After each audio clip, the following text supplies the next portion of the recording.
Some of the line integrals use this notation, FDR. F is basically, you know, P is the first guy, Q is the second guy, and DR is XY. So if you think of that as a dot product, if you put them together, do you see it's the same thing? So it's just a notation issue. So if you're being asked to find this line integral, same formula. The first function is going to be the P, the second function that goes here is going to be the Q, and sometimes it's this guy I plus this guy J, and they do that as well. And dA, it's either going to be XY or polar. XY if it's rectangles and triangles, and polar if it's some bit of a circle. Now, I do remember we did this Scilla, but for completeness sake, I'll put them in. If your vector function f is a conservative field, then this will be 0. And why will it be 0? Well, won't this guy equal this guy? And if you subtract two things that are equal, you get 0. And the double integral of 0 is 0. So in a way, it's a very short proof. Now and again, if you're really lucky, and it does happen at least once in homework questions, this fella, take away this fella, ends up being a number like 5 or 42. So when you do the double integral, when you do the line integral and it turns into the double integral, it's going to be the double integral of a constant k. If you pull that k out, what you're really getting is the double integral of d with 1 there. And we all know that a double integral of 1 is just the area of the region. So what does that tell me? It says that if I ever get this and it ends up being a number, then all I need to do is figure out what the area of that shape would be. So if it's a triangle, can't I just do half base times height? Right? I don't need to do any clever stuff. If it's half a circle, I guess I'll do half of pi r squared. And, yep, we are going to do some centers of mass. If you have a simple closed loop, then x bar is 1 over 2a, this guy, and y bar is negative 1 over 2a of this guy, and a will be the area of inside that loop. Kind of cool, right? Kind of, these two were definitely new.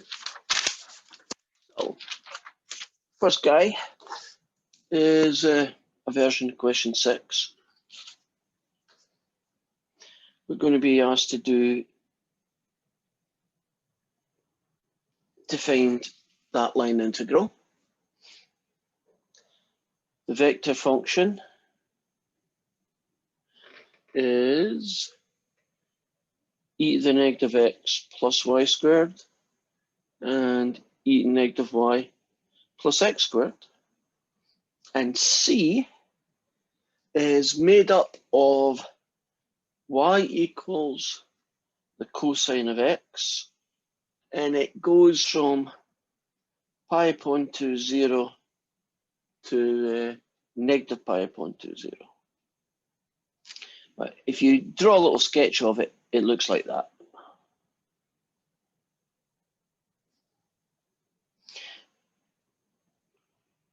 And I believe it goes that way. If it doesn't, it goes the other way. Right, so we are pretty much good to go. So I recognize that this is P and that this is Q. And so the fella I want is going to be the double integral of D, the partial derivative of Q with respect to X, the partial derivative of P with respect to Y, dA. This shape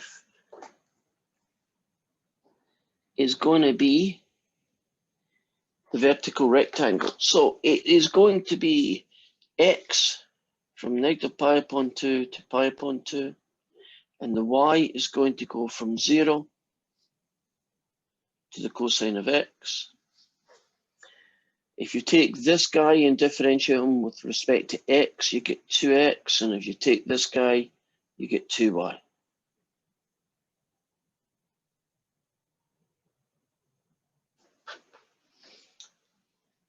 So that's going to be x equals negative pi upon 2 to x equals pi upon 2. If you integrate this guy with respect to y, you get 2xy take away y squared, evaluated at 0 and at cosine x.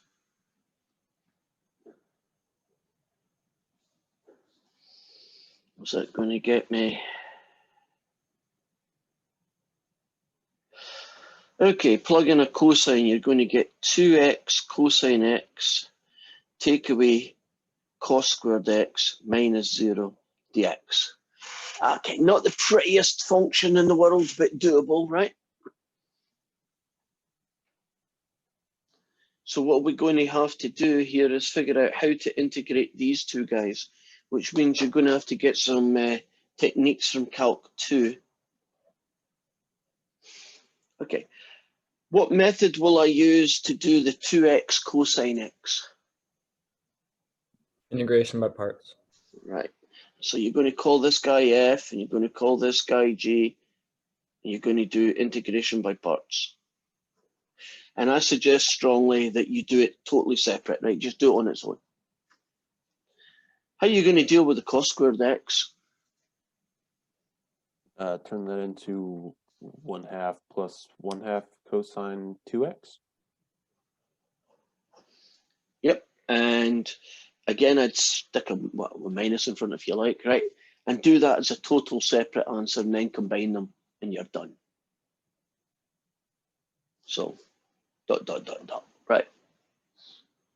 That's enough to get moving on that one. You agree? It's mostly done. So you never know when little, integration by parts or knowing that cos squared can be written as a double angle, right? Things like that. And they're going to just sneak up on you when you least expect it. Okay.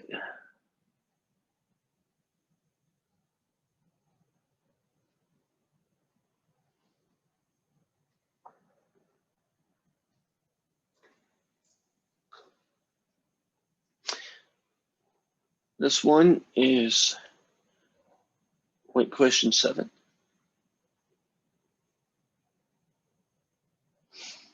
Been asked to find that line integral. Function f is y take away cosine y, comma, x take away sine y. And C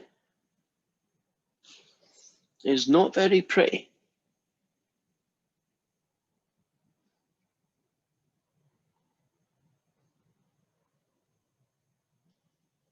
It's that guy. Now, if you do a quick sketch of that, isn't it 7, -9? Let's say it's there. It's a circle down there somewhere. You might think that is going to take a lot of work because don't we have to find some way of describing that? And my advice to you in these questions is don't even worry about how to describe this region D until after you've calculated this. And the reason that's probably a good idea, especially if it's an ugly shape. If it's a nice shape like a triangle, you should probably do it because you know it's going to work, right? But if it's a really ugly shape like an ellipse or half a circle floating out in midair somewhere, really weird looking, then get this guy, because there's two things that are probably going to happen. One of them is that might be 0, in which case the answer is 0. And the second one is it might be a number. And if it's a number, remember my little formula? Isn't it just k times the area? Well, that's a circle. I know the area of circles. That's easy. Right? So you just, take it into account. So let's find out what we get. We get a double integral over a region D. That's all I'm going to call it. We're going to take the partial derivative with x and subtract the partial derivative with respect to y, and I'm just going to call it dA. And if I take this guy here and do an X on them, I get what? Sine y.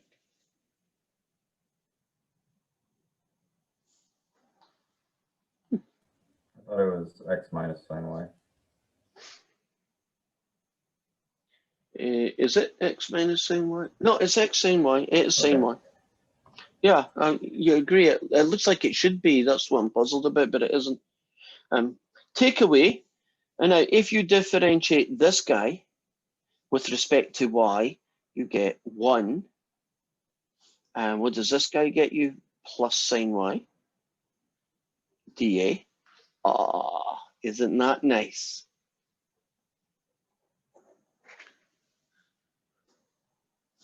Sine y, take away sine y. And let's look at a -1 floating about.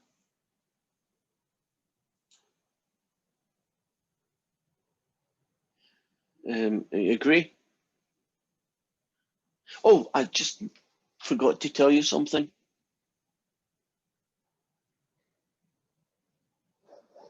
You're going round the circle clockwise. Isn't that the wrong direction? So how do you fix it?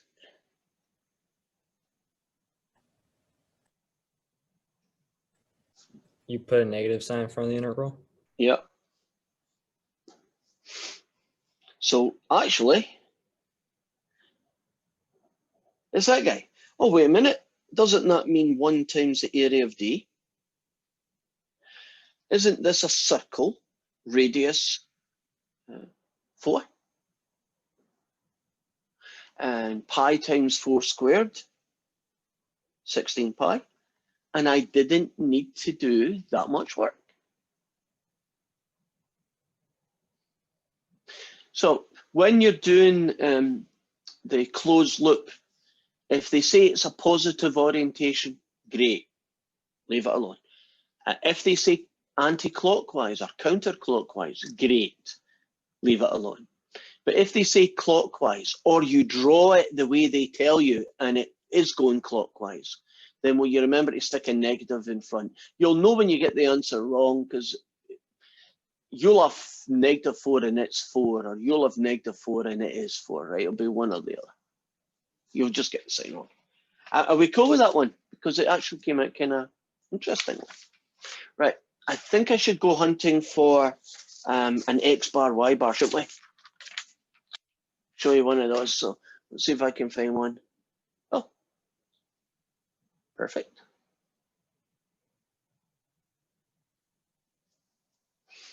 What one shall I pick? I'll pick 9. What we have here is let D be the region bound by a simple closed thing, and we know X bar, it's 1 over 2a x squared dy. We know Y bar is this guy. So we're going to basically find these two things. And the region C goes from 0, 0 to A0 to AB. Okay, so start at the origin, go here,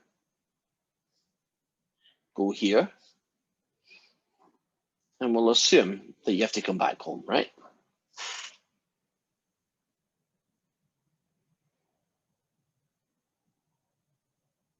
Are we cool with this guy so far?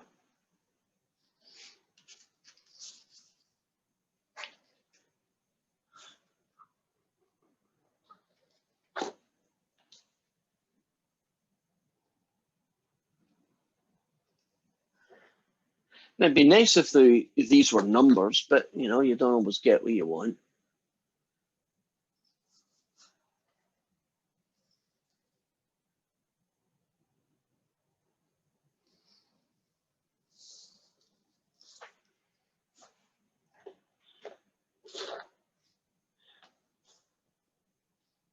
So let's do X bar. It's 1 over 2a. A is the area of that shape. So area is a half base times height. So A is a half of AB. So it's going to be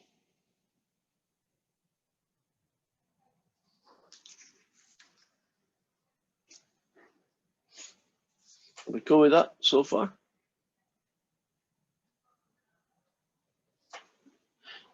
So it's going to be 1 over 2 times half of AB. This will become a double integral of D. And there's a missing guy here, isn't there?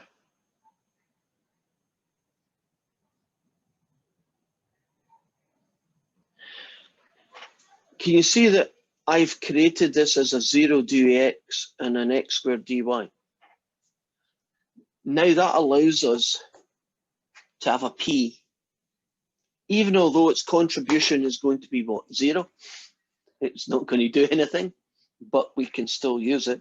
So we now have to do dq by dx, take away dp, dy, dA. So that's going to be 1 over AB, a double integral. If you differentiate this guy, you get 2x. This triangle is the guy that I need to figure out.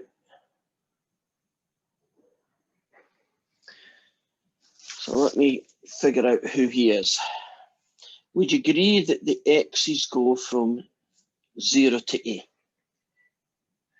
And the y's go from 0 to that straight line. That straight line has an equation. Normally it's y equals 2x or a half x or whatever, right? There is enough information here to get the equation of that line. Right, it passes through the origin and its slope is b over a. So are you happy with where that came from? That the equation of this line is its slope x. And that's b and this is a. Right? So we now have from x equals 0 to a and y equals b over ax to 0. I'm going to rewrite that up here again. So x bar is 1 over ab, the integral from x equals 0 to a, and y equals 0 to b over ax. And it's going to be a 2x, a dy, and a dx, right?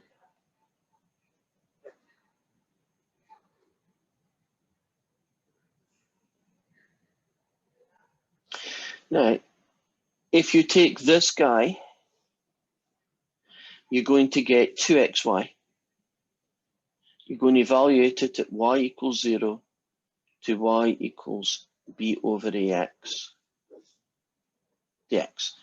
Are we comfortable about that line? That's going to be now 1 over ab, the integral from x equals 0 to x equals a. If you plug in, instead of the y, a b over a x, you get 2x b over ax minus nothing. And I probably didn't need that line, but since I've written it, I'm going to keep it. That's going to get me 2b x squared over a. We happy about where we are right now? Okay. That's going to be 1 over ab.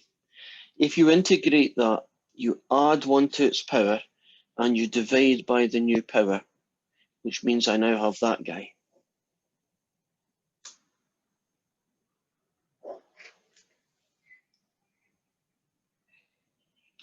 Good. X cubed with an extra 3.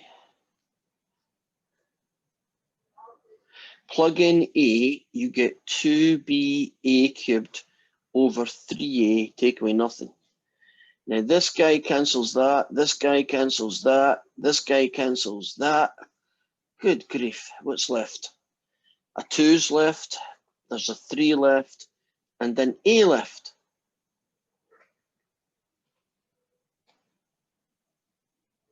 Oh, actually quite a nice answer. Right.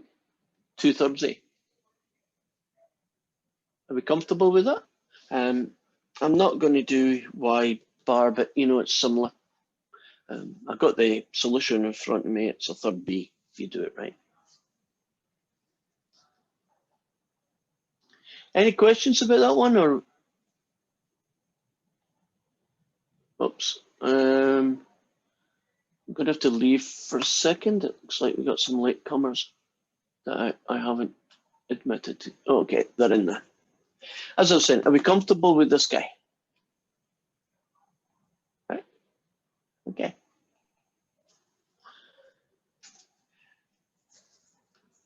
Now, although that's a lot of work, I strongly suspect if you try to do it any other way, it would be even more work. So we are good. Let's see where I'm off to next.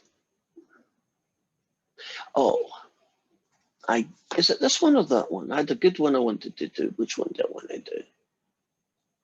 I'll do this one. It's not the one I was thinking of, but it'll work.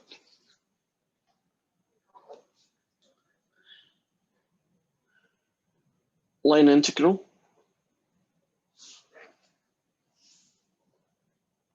F is going to be 2xy over x squared plus y squared squared, and y squared take away x squared over x squared plus y squared squared.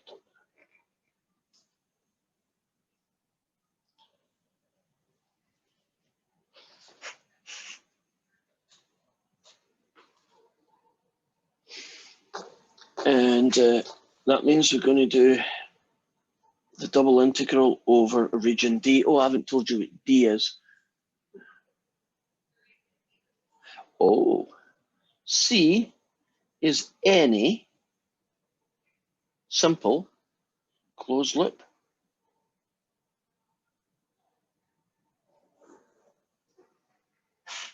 Whoa. No information at all about it.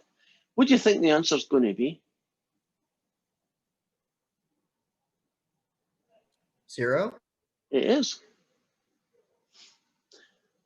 That's the only conclusion, and it is 0. It's a lot of work to get there, but it is 0. I'm definitely not going to do all of that. I'm just going to show you part of it, because that wasn't the one I was intending to do, but I'll show you anyway. Right, this guy.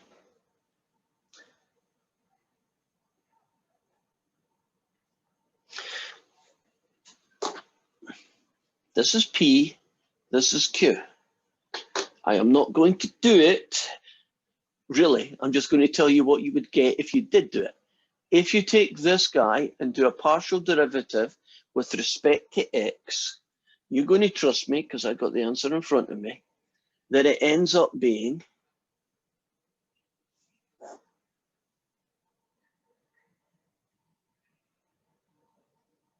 that guy. And then if you do this fella, it ends up being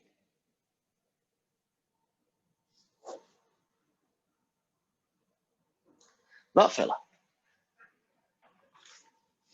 Which means, doesn't this become the double integral of 0?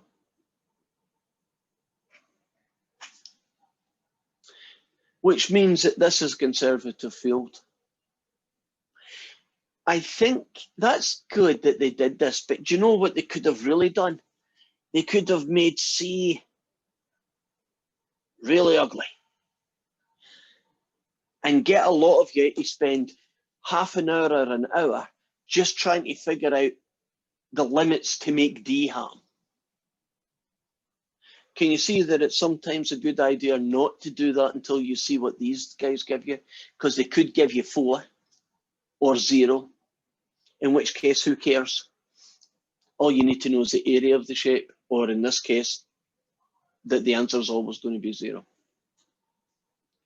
So I guess for that reason, it was worth it doing.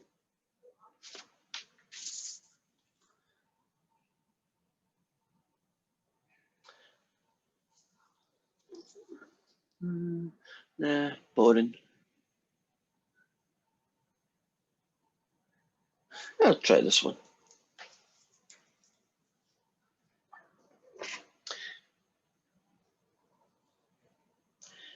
Line integral xy dx plus x squared dy. Pretty standard. What's C? C is a triangle. 0, 0, 3, 0, 3, 1, 0, 1, right? So if I draw a little picture of it, you start there, you go to there, you go up to there, you go there, you come back home. Positive orientation, so I don't need to stick a negative in front of anything. Nice integrals. Would you agree that x goes from 0 to 3 and y goes from 0 to 1, and it lends itself well to the dy dx, right? And all I need to do is the partial derivative of this guy with respect to x, take away the partial derivative of this guy with respect to y, and we are looking at 0 to 3, 0 to 1 of x dy dx. Oh, that's separable. Although it's that easy, I'm not sure separating it is worth too much. I know this guy's 1. A half x squared gets you a half of 9, so 9 halves. And there's your answer.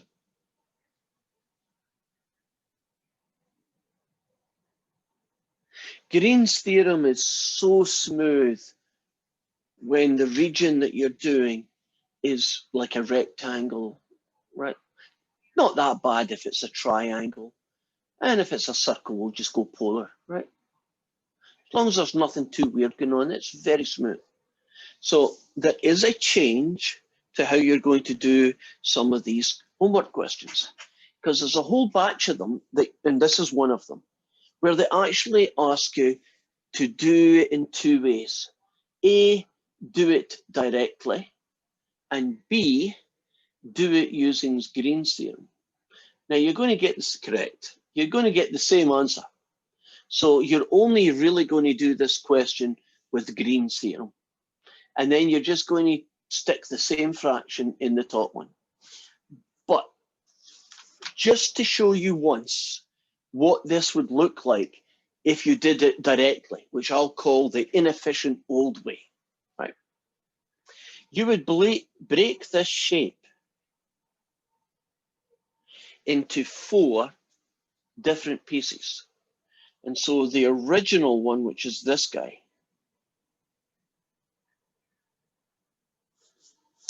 that would become curve 1, curve 2, curve 3, and finally curve 4. And each one of these would be that. Now, for each one of those, you would then convert the, well, it's basically a line, but technically it mostly is curves, right? And you'd break it into parametric. So for instance, C1, it's quite easy to do parametrically. Won't y always be 0? And won't x be t? And you just make t go from 0 to 3. Now, if you wanted to do C2, and you wanted to write it down parametrically, wouldn't C2 have an x value that's always 3, and y could be t, and as long as you make t go from 0 to 1, You've got that guy. And I'm not doing it. Can you imagine you did C3 and you did C4? Once you've got the parametric, won't you be able to say dx is 1, dy is 0? So that would be, well, d1 dt 0 dt. So that would turn into a dt, and these would get replaced, and 5 minutes later, and then another 5 minutes, and then another 5 minutes, and then another 5 minutes. I don't think I needed to convince you that Green's theorem is so much easier. So will we just pretend that every question that says do it directly and do it Green's theorem is now just do it Green's theorem and repeat the answer in the top box and call it good? See, I'm not always a bad person, right? Sometimes I make your life a little bit easier. I'm a great believer that you should always do things efficiently in maths, shouldn't you? So if you've got a new way of doing something, unless you specifically are being asked, prove to me you know how to do the old way, right? Okay, you might get one question like that, but in general, I wouldn't expect you to do 20 homework questions 2 different ways. It's not worth the effort. Next one's a try. Oh no, the next one's not what I thought it was. The next one's worth doing. This guy.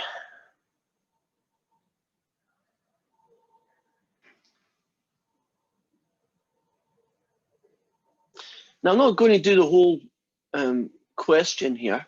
I want to set it up because the interesting thing, and I didn't notice until I looked a bit more,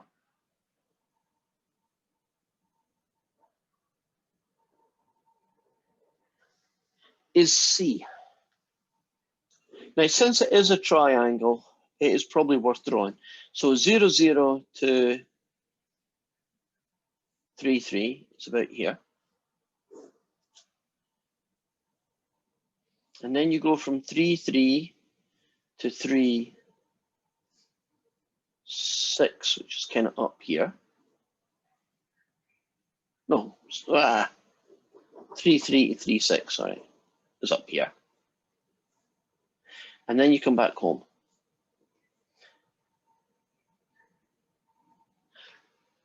And so it is a triangle, but do you notice it's not a right angle triangle? It's a kind of triangle leaving the origin. That's kind of important. Now, as I said, I'll just do part of it, which is setting it up. There's the P and the Q.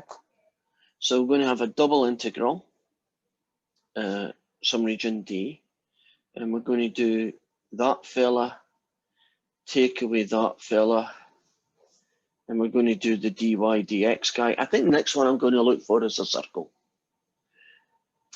Right, so it's going to be from x equals something to x equals something, y equals something to y equals something. If you differentiate this with respect to x, you get axy. If you differentiate this with respect to y, you get 2xy. Now,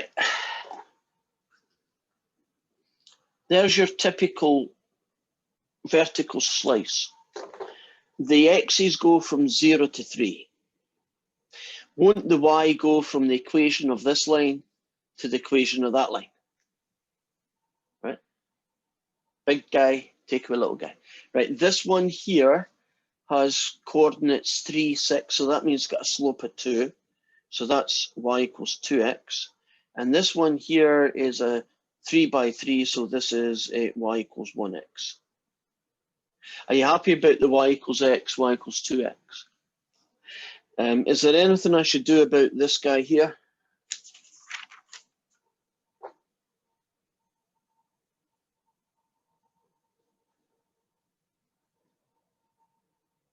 I mean, should I change this or combine it or do something? You could pull out a 6 in front and then have xy. Right. Is this one variable separable? No. Because of these guys, right? I think I've got to where I want to go. Would that be a dot, dot, dot from here?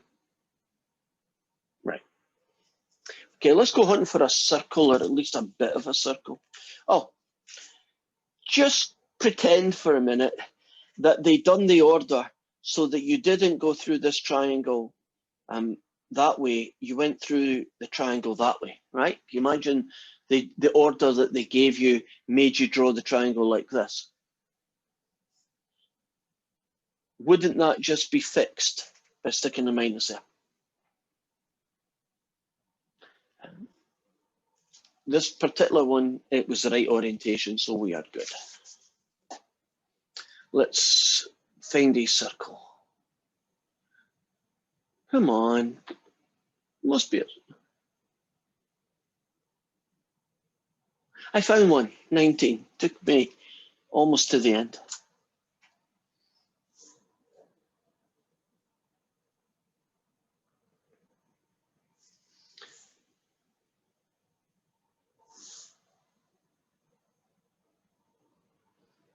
F is e to the 2x plus x squared y, and e to the 2y minus xy squared. And C is x squared plus y squared equals 9 clockwise. So we are going to get a double integral. Since it's a circle, and it's the whole circle, you imagine me drawing the circle, right? And you are going clockwise, don't we stick a negative in front to fix it? And since it's a complete circle, we'll go 0 to 2 pi. And since the circle has a radius of 3, we'll go 0 to 3. And we still have this guy to do, take away this guy, but it's going to be an r dr d theta. So right now it's a kind of mix of r's and x's and y's, but we'll turn everything into r's and thetas before we move too far.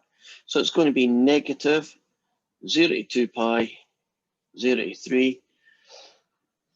If you take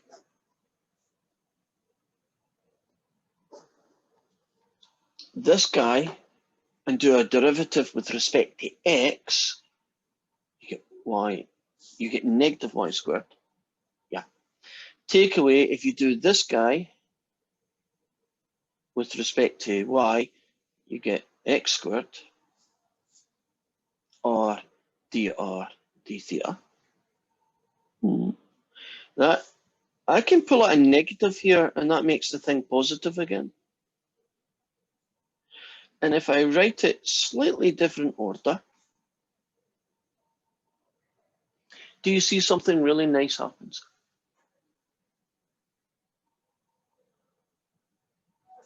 Which means that this guy is 0 to 2 pi, 0 to 3, r squared times r is r cubed. Is this one variable separable? Yes. Yes. So I'll do a 0 to 2 pi of 1 and a 0 to 3 of r cubed. And I think that's a dot, dot, dot guy, isn't it? You can finish it from there. Okay, well, you all say hi right now, take attendance. We still have about 8 minutes. Time for, I think, one more Professor, could I equation. see that real quick again, please? Sure, I'll put it there. Thank you.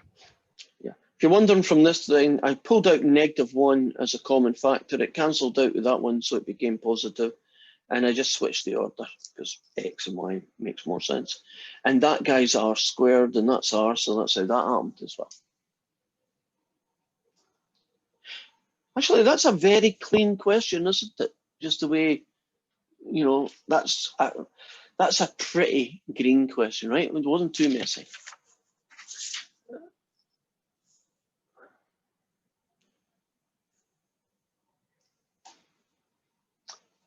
Well, I'm actually going to do 2 questions, but only because one of them's dead quick.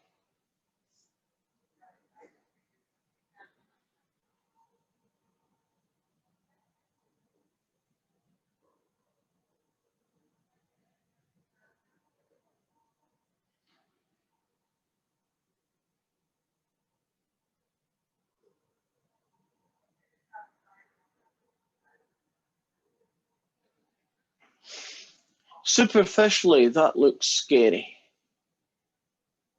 Do you know what the answer is? Is Zero. it 0 or some Yeah. number?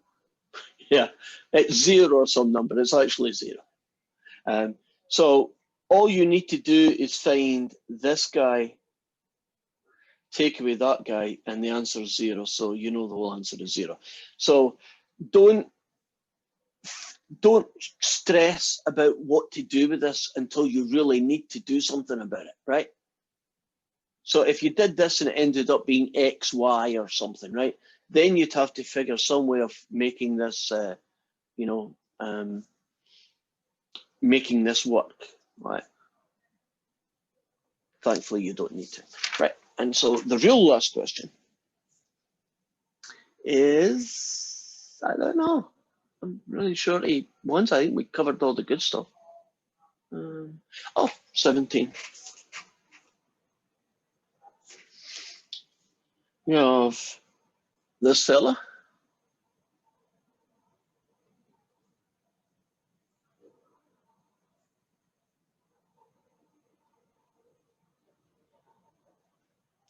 And C is the boundary between two circles.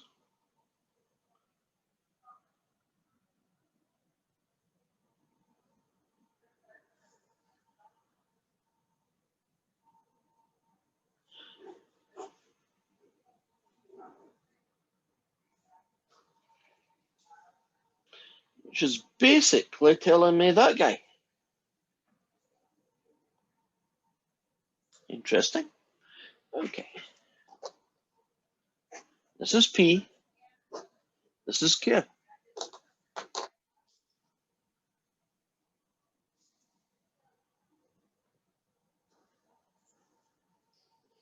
So it's going to be a double integral of some region D. I'm going to do the partial derivative of Q with respect to X, partial derivative of P with respect to Y. I'm pretty sure it's going to be an R d theta, right? There's circles involved. I'll come back to how to deal with that in a minute. I'll just call it D right now. If you do the partial derivative of this guy with respect to X, you get 4x cubed plus 4xy squared. And if you do the partial derivative of this with respect to y, you don't get anything. Okay, how will we describe this region? This donut shape. 0 to 2 pi and R from 5 to 10. You all agree? Yeah. It's getting pretty close to where I'm going to do a ... because this question's not going to be short. But I'll take it maybe 1 or 2 lines further. Maybe it's a 5. And that's a 10. So how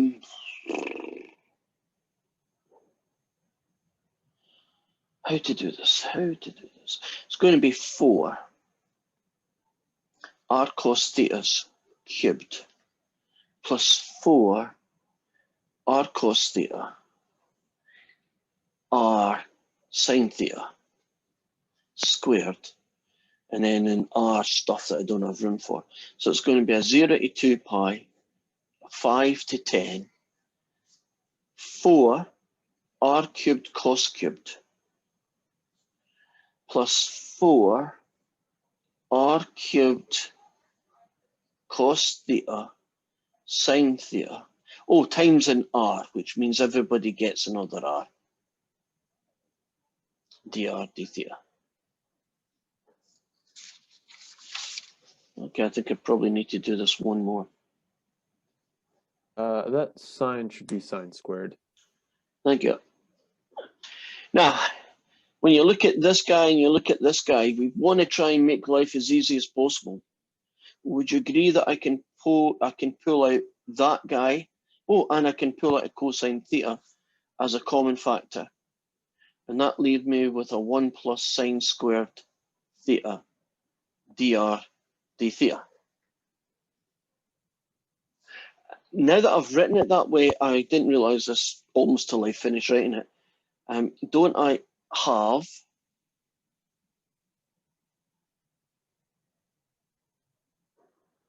a variable separable? Yes. Wouldn't you still have cosine squared plus sine squared in there instead of 1? When I have cosine, oh, here. Yeah, so that would just Yeah. equal. Oh, yeah, much nicer. Yeah, because cos squared plus sine squared gets you 1, which means cosine times 1, so much nicer. Okay, I'm happy. Variable separable, ... right? Our stuff's done. Integrate a cosine from 0 to 2 pi.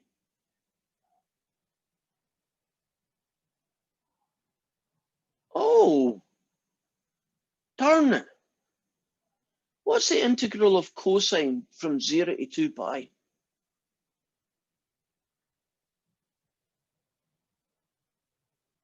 Zero.